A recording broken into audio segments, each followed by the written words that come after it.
Alors bonjour mesdames et messieurs, bienvenue dans cette vidéo pour le patch 5.22 qui vient de sortir sur LoL. Cette vidéo concernera, portera surtout donc sur le patch, mais plus précisément sur les ADC. Je reviendrai peut-être pas sur tous les ADC en détail, mais je ferai au moins un tour au niveau des masteries et des items. Voilà. Alors, on va commencer tout de suite. Donc, Queen pour. Alors, Queen, alors, qu'est-ce qu'ils lui ont fait? Ils lui ont augmenté ses dégâts sur le Q-Spell. Le Q-Spell, maintenant qu'il proc sa passive, donc sa passive, chaque fois qu'on l'attaque, ça fait des dégâts supplémentaires. Et ça augmente notre vitesse de déplacement et d'attaque. Donc, voilà. L'ulti est sympa. Donc, l'ulti, maintenant, permet de se coupler avec Valor et donc de se déplacer plus rapidement sur la map. C'est pratique, ça évite, c'est plus ça peut servir aussi bien à Chase, etc. C'est un petit peu un changement de forme comme Nidalee ou Jace. Alors Graves, petite particularité, je pense qu'il faudra le surveiller parce que il est quand même énormément fort. Graves pour le coup sur ce patch et du moins ce qu'ils ont fait, ils ont mis en évidence son côté burst, c'est-à-dire je mets des auto-attaques de temps en temps, il y a encore les auto-attaques. Ça fait mal avec la nouvelle passive qui, je rappelle, qui à chaque auto-attaque, donc il a deux cartouches, et à chaque auto-attaque il va mettre 4 balles. 8 balles si c'est un critique, et 10 si c'est avec une lame d'Afni, donc en fait son auto-attaque ça revient à peu près au Q-spell de l'ancien greffe, tout simplement. Donc le nouveau A fait des dégâts en forme de T, et quand il explose, c'est toute la zone qui prend, enfin qui explose en fait, qui proc. Un petit peu à l'image du rayon de Vel'Koz, enfin du A de Vel'Koz, sauf que là, au final, le rayon, enfin, au lieu d'avoir que la partie horizontale du personnage, t'as la partie du lancer. Voilà. Voilà, l'ulti est très fort. Enfin, pour le coup, avec le petit bump arrière, ça peut se permettre toujours d'avoir un petit remplacement tranquille. Corki, eh bien, ils l'ont up au niveau de ses dégâts, donc il ne fait plus des dégâts bruts, mais il fait des dégâts magiques et physiques. On va voir un petit peu ce que ça donne. Il y a une passive avec son Z, donc c'est un jetpack, je crois, qu'il récupère à la base tous les 5 minutes. Lisez, hein, de toute façon. Puis on verra bien ce que ça donne d'avoir. Kog'Maw, ils lui ont augmenté sa vitesse d'attaque, un petit peu comme à l'image d'une artillerie vraiment. Et le problème c'est que pas de mobilité, mais bon, beaucoup de dégâts et son ulti, donc comme son artillerie, va faire énormément de dégâts. Ça va être vraiment des ultis, enfin des stacks d'ulti pour tuer, un petit peu comme Xerath. C'est pas pour poke par-ci par-là, ça va être vraiment pour tuer, puisque maintenant il inflige plus de dégâts en fonction du pourcentage d'HP manquant. Miss Fortune qui est très forte aussi au niveau de son ulti, qui tire par vague et qui peut crit, et également au niveau de sa passive qui fait plus de dégâts sur chaque nouvelle cible attaquée dans les c'est pas marqué, après toutes les nouvelles cibles qui sont attaquées. Faut que je regarde ça. Et pour le coup, sachant que. Alors, petite astuce, donc si avec Miss Fortune, donc vous savez qu'avec le A, si vous tuez un sbire et que ça rebondit derrière, vous allez forcément provoquer un critique si vous tuez le premier sbire. Un problème, c'est que le critique, plus la passive, plus le rebond du A, ça fait mal. Voilà, c'est vraiment orienté POC. Pour le coup, en fait, ils ont vraiment personnalisé chaque ADC pour que chaque ADC ait apporte son petit plus et sa différence dans les parties. Alors, tac tac tac. Alors, la nouvelle Caitlyn, alors très forte au niveau. Ils ont optimisé l'utilisation du piège et du filet. Les pièges qu'on stack et qu'on pose d'un seul coup, voilà, un petit peu à l'image des champis de Timo. C'est très fort. Le piège ne servira plus que pour attraper l'ennemi, etc. Mais le fait de les ralentir, ça va augmenter notre prochaine attaque. Et notre prochaine auto-attaque, en fait, ça va être une attaque de la passive qui, je le rappelle, fait des dégâts supplémentaires. Et je crois sont augmentés et ça crit. Enfin voilà, l'auto-attaque est beaucoup plus puissante avec une range plus grande. C'est juste, c'est juste assez fort. Alors H, par contre, pour moi, ils l'ont nerf dans le sens où elle va pas vraiment faire de dégâts. Parce que, genre, les coups critiques, en fait, là, les coups critiques infligent 100% des dégâts d'attaque totaux. C'est-à-dire, en fait, une attaque critique équivaut à une attaque de base. Clairement, voilà. Bon, la seule utilité du critique, en fait, c'est d'augmenter le ralentissement appliqué par sa passive. Et donc, en passant par là, bah, le problème, c'est qu'en faisant que ça, j'ai un truc qui apparaît. Désolé. Et en fait, en faisant juste ça, en fait, donc pour le coup, en fait, bah, ça devient vraiment un personnage utilitaire. Voilà. Donc la salle de flèche qui proc le critique, donc c'est bien, ça permet de compenser un peu, mais je pense qu'il va manquer cruellement de dégâts. Draven, on passe vite fait, voilà. Ezreal, c'est plus un ajustement au niveau des délais de récupération. Jinx, qui quand elle passe en mode roquette, perd de la vitesse d'attaque. Perd, hein, littéralement, ce n'est pas enlève le bonus, c'est enlève le bonus plus perd une partie. Kalista qui maintenant sa passive, donc ses petits sauts qui dépendent énormément de la vitesse d'attaque. Donc plus on a de vitesse d'attaque, plus le saut est rapide. Moins on a de de vitesse d'attaque, moins le saut est rapide. Donc en l'occurrence contre Kalista, bah, vous prenez un cœur gelé, ça réduit sa vitesse d'attaque, donc elle saute moins vite et vous avez plus de chances de venir la chercher. Un petit buff de Lucian au niveau de son ulti que je trouve très très fort. Sivir, c'est sympathique au niveau du délai de récupération, donc je vous laisserai regarder. C'est sympa pour ceux qui lançaient le ricochet et qui attendaient l'auto-attaque. Si on attend tout de suite au lieu de mettre les trois auto-attaques qui suivent, bah en fait on récupère entre guillemets son sort plus rapidement, puisqu'on a eu plus de temps à le consommer. Alors Tristana est devenue complètement forte. Tristana va pouvoir se permettre de jump in non-stop. Parce que quand il y a 5 stacks sur quelqu'un, les 5 stacks explosent, ça reset le jump. Voilà. Et bah, c'est un peu fort. Donc en fait, tu jump, tu mets une bombe sur un mec, tu mets deux trois auto-attaques, le mec il flash. Tu jump, tu mets 2 auto-attaques. Sachant que maintenant, quand la bombe atteint, sur un champion atteint ses 5 stacks, ça explose automatiquement. Donc en fait, la bombe explose et toi, tu peux rejump encore. Et sachant que, voilà. C'est bon. Alors là, Twitch, bah, ils ont augmenté son côté assassin, son côté invisibilité, etc. Varus est devenu plus fort avec son ulti, dans le sens où quand l'ulti touche quelqu'un, les trois marques de sa passive apparaissent automatiquement. Alors Vayne un petit peu particulier, ils l'ont up, ils ont augmenté les dégâts de son Z, hein. Clairement, Urgot, bah, un petit peu plus de résistance. Donc Azir, on a dit qu'on passait. Kindred, un petit nerf de Kindred. On va voir un peu ce que ça donne. Alors oui, on va parler vite fait de LeBlanc dans le sens où LeBlanc, Wukong et Shaco, tout ce qui est invisible au double. En fait, maintenant, quand ils vont utiliser leur double, les buffs bleu, rouge, etc. vont apparaître sur leur double. Et donc, bah, on sera moins facile de le différencier. Voilà. Alors voilà à peu près pour le tour des ADC. Après, là, vous pouvez voir que bah, les dégâts sont ajustés pour augmenter les dégâts au début et pour diminuer les dégâts vers le late game. Sur quasiment tous les ADC. La régène mana aussi, sur quasiment tout le monde. Tac, tac, tac. Je vous laisserai regarder hein, si ça vous intéresse vraiment.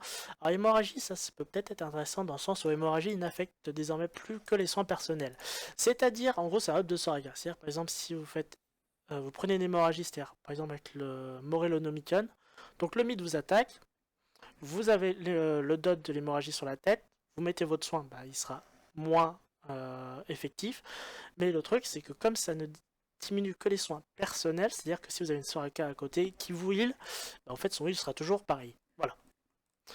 Ça, je vous invite à le lire éventuellement. Donc en fait, c'est par exemple pour Blitz, quand il a son point chargé, donc il vous bump sur sa prochaine auto-attaque. Et le truc, c'est que s'il est stun, etc., ou s'il est aveuglé, bah en fait, son auto-attaque ne provoque pas, donc vous ne prenez pas les dégâts, son CD se met en route, et le bump n'est pas effectif. Voilà, voilà, ça c'est le buff de la jungle. Alors, changement de rythme. Alors, ce patch nous amène à une game orientée beaucoup early mid-game.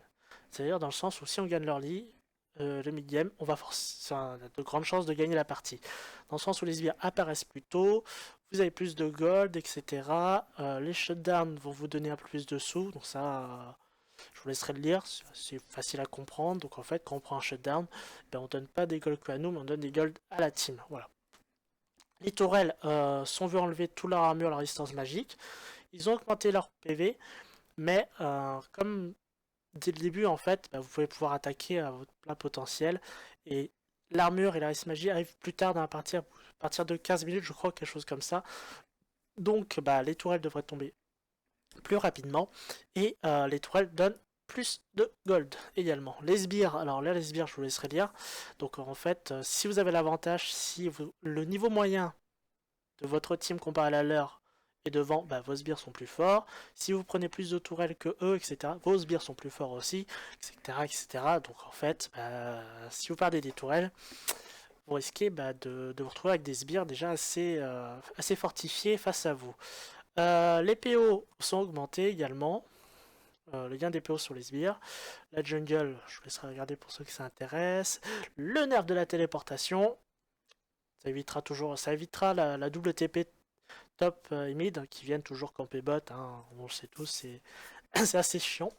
Alors, sort d'invocateur supprimé, clarté. Clairvoyant, pas de soucis. Les items, vous le savez, plus de lame d'avarice, plus de flacons, plus de potions de mana. Voilà, plus de balises.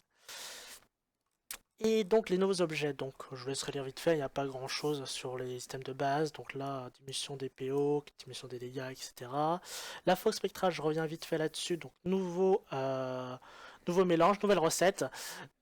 La fausse spectrale que je trouve vraiment très bien parce qu'elle vous donne de la CDR, etc. Et en fait, plus on a de critiques, c'est ce que dit, hein, donc octroi jusqu'à 20% d'action supplémentaire, ce montant étant équivalent à vos chances de critique offertes par d'autres ressources. C'est-à-dire que si vous avez par exemple un zèle qui vous donne 20% de critique, et ben en fait il va vous donner un petit pourcentage de réduction CD en plus. Donc c'est quand même bien. Donc BF, etc. Le manteau Cofield, donc c'est un nouvel item que je montrerai juste après. Et la cape d'agilité donc qui proc le crit. Donc plus de régène mana, régène vie, plus de lifesteal dessus. Mais bien sûr, alors propriété passe unique, donc les coups critiques restaurent votre mana. Donc vraiment un item très très fort. Un petit nerf de la lame du rat déchu, tranquillement. Le danseur fantôme est très bien, dans le sens où c'est ça qui m'intéresse, c'est la lamentation. Donc en gros, si vous tapez une cible, la dernière cible de dernier champion que vous avez tapé vous inflige 12% de dégâts en moins pendant 10 secondes. Alors imaginons que vous avez une le blanc en face, elle vous arrive dessus, vous mettez une auto-attaque, et bah vous prenez 12% de dégâts en moins. C'est aussi simple que ça, c'est quand même énorme. Alors le Runan adapte, donc voilà, diminution de vitesse d'attaque, etc. Ajout des chances de crit, de la vitesse de déplacement, tranquillement, et bien sûr maintenant les petits projectiles peuvent crit. Petite info. Alors, éclat de Kersis, c'est un mini statique, c'est l'équivalent du point de statique, mais ça remplace Amdavaris. Et en fait, bah, ça a à peu près les mêmes statistiques que point de statique. Donc, plus on cumule un stack à 100, et puis on fait des dégâts magiques supplémentaires quand on a cumulé les 100 stacks. Alors, à partir de ce système, vous pouvez faire toujours l'ancien point de statique que vous connaissez tous, ou alors vous pouvez faire le canon ultra rapide qui, une fois aura atteint les 100 stacks, augmentera la portée de votre prochaine auto-attaque. Le dernier souffle, gros nerf sur le dernier souffle, qui maintenant ne donne plus de pénétration d'armure totale, mais de pénétration d'armure bonus. C'est-à-dire, on prend un champion au pif, on va dire Malphite, mauvais exemple, c'est pas grave. On prend Malphite, imaginons qu'il a 100 d'armure de base. Vous prenez cet item, mais en fait, il va ignorer. Par contre, s'il a 100 d'armure de base, plus 400, enfin, plus s'il a 400 total, s'il a 400 d'armure au total, donc moins les 100 de base, donc il reste 300. Donc en fait, vous allez ignorer 30% des 300. Voilà, c'est l'armure bonus, donc l'armure qui provient des runes, des maîtrises et des items. Tueur de géant est vraiment sympa, sachant qu'il va faire des dégâts en fonction de la différence de vos PV et de la cible. Donc en gros, si vous focusez un tank, bah c'est très bien. C'est une mini BRK, on va dire. On va dire ça comme ça. Donc en fait, les deux items couplés ensemble, c'est juste trop fort. La marque du bourreau qui fait son retour, qui était partie en saison 3, si je ne me trompe pas, et qui va appliquer hémorragie, donc un petit saignement pour diminuer les régènes de la cible. Ça, je le verrais bien contre, par exemple, un Warwick qui régène beaucoup, un Mundo, un Vladimir, voilà, ces choses-là qui régènent par eux-mêmes et qu'il faut absolument casser pour pouvoir les tuer. Swain aussi également. Alors, à partir du dernier souffle. Si on fait dernier souffle et tueur de géants, on obtient Salutations de Dominique. Donc on retrouve les mêmes statistiques des deux items, du tueur de géant et du dernier souffle, voilà, un petit peu augmenté. Euh, Autre combinaison, si on fait marque du bourreau et dernier souffle, on a rappel mortel. Donc voilà. Donc en fonction de ce que vous avez en face, si vous avez des tanks, évidemment bah, vous allez faire dernier souffle, mais un item que vous ferez un peu plus tard. Il faudra donc après, quand vous allez l'évoluer, soit vous dire que je veux, si le mec a beaucoup d'HP, bah, je veux lui faire plus de dégâts. Si le mec a trop de régène, et ben je vais prendre plus le rappel mortel pour diminuer justement sa régène. Voilà. Cimetière mercuriel, soif de sang, je vous laisserai regarder tranquillement. Tac tac tac. Les items AP, on n'en a pas besoin. Les items défensifs, vous regarderez, des fois il y en a qui. C'est juste des combinaisons qui ont changé les prix. Et un petit peu les stats, mais vraiment rien de particulier qui change. Alors je vais chercher les nouveaux items. Item support, je vous encourage à regarder un petit peu aussi parce qu'il y a énormément de combinaisons. Maintenant, les items support peuvent se combiner avec l'item award. Pour le coup, ça fait un autre item. Intéressant. Hop, tac tac. Bah, c'est là, je viens juste de passer. La trinquette bleue qui disparaît, mais qui en fait est devenue une amélioration de la trinquette jaune. Ouais, c'est bizarre, mais bon, c'est ça. Hop, l'item de départ. Alors, l'item de départ, vous avez toujours un M de Doran et il y a celle-là qui est sortie. Personnellement, je trouve ça bizarre. Ok, à chaque fois que vous allez tuer un sbire, vous allez gagner 1 PO de plus. Quand vous tuez 100 sbires au total, vous allez gagner 300 PO. Sauf que ce n'est valable qu'une fois. C'est-à-dire à partir du moment où vous avez tué vos 100 sbires et que vous avez vu vos 300 PO, en fait, cette passive ne marche plus. Faut, euh, la seule éventualité où on peut la prendre, c'est éventuellement quand vous jouez botlane, vous savez que vous ne pouvez pas prendre de kill. Si vous êtes sûr de ne pas prendre de kill et que vous êtes safe, vous pouvez le prendre. Ça vous permettra de prendre l'avantage au niveau des items plus rapidement. Mais pour le coup, il faut vraiment se concentrer sur le farm. Sinon, bah, vous restez sur la lame d'Oran, la bonne vieille lame de Doran. Après, vous avez les potions, etc. L'élixir de rage qui a été augmenté au niveau des statistiques et donc du prix. Les bottes qui coûtent moins cher, mais qui procurent plus de stats également. Alors, danse de la mort. Danse de la mort, pour moi, est un item très bien. Comme, en fait, couplé avec le danseur fantôme. C'est ça qui m'intéresse. Voilà. Hop. Infliger des dégâts physiques vous rend des PV équivalents à 12%, etc. Ça permet de sustain. Et c'est ça. Alors 12% des dégâts que vous subissez sont différés et infligés sous la forme d'un saignement. Je m'explique. Une Leblanc vient et vous one shot. Ok. Vous avez le danseur fantôme, vous lui mettez une auto-attaque, elle met 12% de dégâts en moins. Donc, elle vous fait normalement 88% de dégâts. En plus de cet item, si vous avez cet item, dans les 88, elle va vous faire 12% de dégâts encore en moins, si vous voulez, mais qui vous seront attribués un petit peu plus tard. Genre, je crois que c'est. Bah, en fait, donc vous allez prendre 66% de dégâts dans la face, et après, vous allez avoir 12% qui vont vous être mis un petit peu comme un ignite, comme un embrasement. Voilà. Ça. Le Yumu qui a été un petit peu nerf, donc plus de critiques sur la Yumu. Après, qu'est-ce qu'il y a d'autre pour les ADC? Ah, Trinité maintenant qui ne donne plus de puissance mais de la CDR, donc qui peut être intéressante. Le Gauntlet qui va faire la même chose, puisque ça se fait sur la brillance, et la brillance donc de base ne donnera plus euh, de d'AP. Voilà. Allez, vous l'épée longue tout simplement, etc. etc. Tes attaques diminuent un petit peu, ça va être assez vite. Je crois que j'ai fait à peu près le tour. Alors les Masteries maintenant, on va venir vite fait aux Masteries. Alors pour les Masteries... Alors, les Masteries, je vais vous montrer ce que j'ai fait pour mes ADC. Comme on est en pré-saison, c'est pas forcément les plus optimales encore. Mais, c'est quoi ce truc sur le côté? C'est moche. C'est ça. J'ai un truc qui s'est... Alors j'ai mon écran qui s'affiche en double, je comprends pas trop.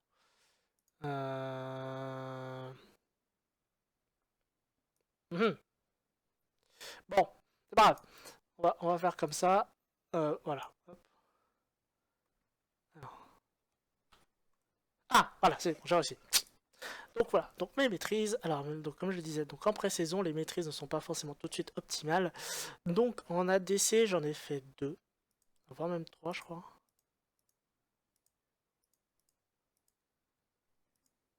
Ouais, alors, donc ça, c'est les ADC dits auto-attaqueurs orientés critique. Comme une Caitlyn, ça aussi les persos, vous allez chercher du critique assez vite pour faire un maximum de dégâts. Donc vous prenez la vitesse d'attaque, j'arrive doucement. La vitesse d'attaque, l'hémorragie, enfin le festin pour régène, le vol de vie bien sûr, le chasseur de primes, le coup cinglant qui vous donne de la peine à mort, et bien sûr celle-ci qui, à chaque fois que vous mettez un coup critique, va vous régène. Et après, bien sûr, en ingéniosité, on va chercher le jeu dangereux qui permet à chaque fois que vous tuez, vous prenez un kill ou une assistance, ça vous régène de 5% de votre vie et de votre mana manquant, qui peut être toujours utile. Ça peut vous permettre toujours de survivre à 2-3 HP, on sait jamais. Et surtout impitoyable, donc qui augmente de 5% les dégâts infligés à toute cible inférieure à 40% de leur PV. C'est juste trop fort. Donc, théoriquement, si tous les ADC prennent cette maîtrise, je vous encourage vivement, dès que vous descendez sous la barre des 50 HP, prenez une potion. Parce que si vous descendez sous les 40, il va vous infliger 5% de dégâts supplémentaires. Ok. Deuxième mastery, ce qui va changer, c'est juste ce petit point ici. Donc ce petit point, c'est toujours basé sur les carries à auto-attaque, mais à auto-attaque sans critique. Par exemple, Vayne ou Kalista, vous allez faire une lame du roi déchu, votre Garandona qui maintenant prend un peu de critique, mais en fait, vous n'êtes pas là pour crit à la base. Vous n'avez pas Dieu, vous n'allez pas avoir votre faux Spectra, vous n'allez pas avoir Danseur Fantôme tout de suite. Voilà. Enfin, voilà, c'est des persos où vous allez chercher plus des items de régène, de vitesse d'attaque, parce que vous bénéficiez sur une de vos compétences, tout simplement. Et donc le E, alors la décaster, alors la décaster d'ailleurs, je vais peut-être le changer, sur une pas trop. Alors, ce que j'ai été chercher, c'est oppresseur, plus que chasseur de primes. Non, je crois que j'ai fait la même. Alors, chasseur de primes, oui. Alors, j'ai pris caster. Ça, là, c'est une page encore en test, c'est une page en test personnel. C'est dans le sens où, en fait, vous êtes basé beaucoup sur vos sorts. Donc, moins d'auto-attaque, donc pas besoin de vitesse d'attaque, etc. Voilà. Sur ce, je vous remercie d'avoir regardé cette petite vidéo. Je vous invite à mettre un petit pouce sur la page YouTube, à mettre des commentaires ou à m'envoyer un MP sur ma page Facebook, etc. Si vous avez des questions, si des choses où je me suis mal exprimé ou si vous voulez me corriger, n'hésitez pas. Je vous encourage vivement à le faire. Pour le coup, je vous souhaite une bonne soirée. Puis je vous dis à une prochaine fois. Bonne soirée.